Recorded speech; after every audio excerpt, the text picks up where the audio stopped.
Oke, Assalamualaikum warahmatullahi wabarakatuh. Perkenalkan nama saya Saiful Nuris dan hari ini kita akan menjawab soal-soal AKM mengenai literasi.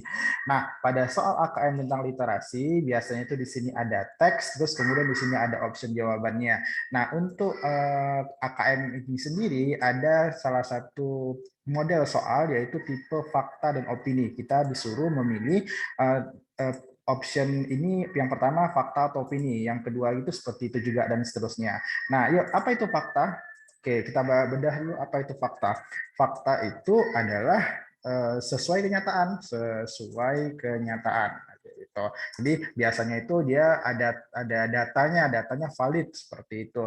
Terus kemudian ada yang namanya opini. Opini itu apa? Opini itu adalah sudut pandang gitu. Jadi sudut pandang itu tidak punya data, jadi dia tergantung sudut pandangnya seperti siapa kayak gitu. Nah, untuk menjawab soal di sini, apa namanya tuh, kita harus bisa membaca cepat yang pertama. Tapi trik yang paling trik-trikan adalah kita baca soal dulu, kayak gitu. Baru kita tentuin dia ini merupakan fakta atau opini. Nah, yang pertama, tingkat konsumsi ikan di Indonesia jauh lebih rendah daripada tetangga. Nah, kita harus skimming di soal ini, kira-kira yang mana menyatakan ada kata-kata konsumsi.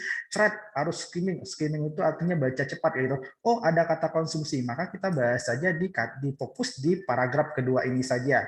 Nah, kata soalnya tingkat konsumsi di Indonesia jauh lebih rendah dari negara tetangga. Mari kita bandingkan dengan paragraf yang kedua. Kata paragraf kedua, konsumsi masyarakat Indonesia terhadap ikan masih tergolong rendah.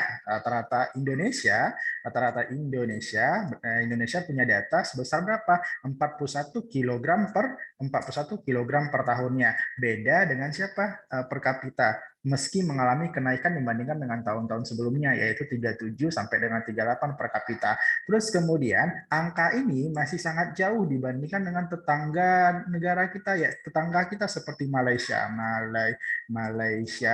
Malaysia sendiri tingkat konsumsinya adalah 70 kilogram per tahun per kapita. Coba bandingkan, nak, tingkat konsumsi ikan di Indonesia jauh lebih rendah dari negara tetangga. Negara tetangga kita adalah Malaysia kayak gitu. Dan kita hanya 41, sedangkan mereka berada di angka 70.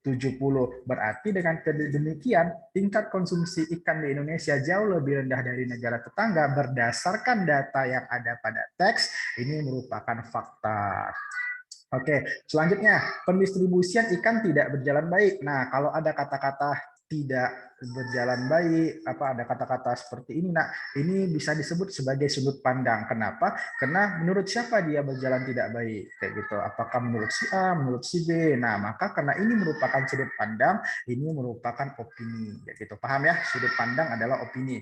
Nah, selanjutnya pengelolaan maupun pengawetan ikan masih tertinggal kayak gitu. Nah, kata siapa kita tertinggal gitu?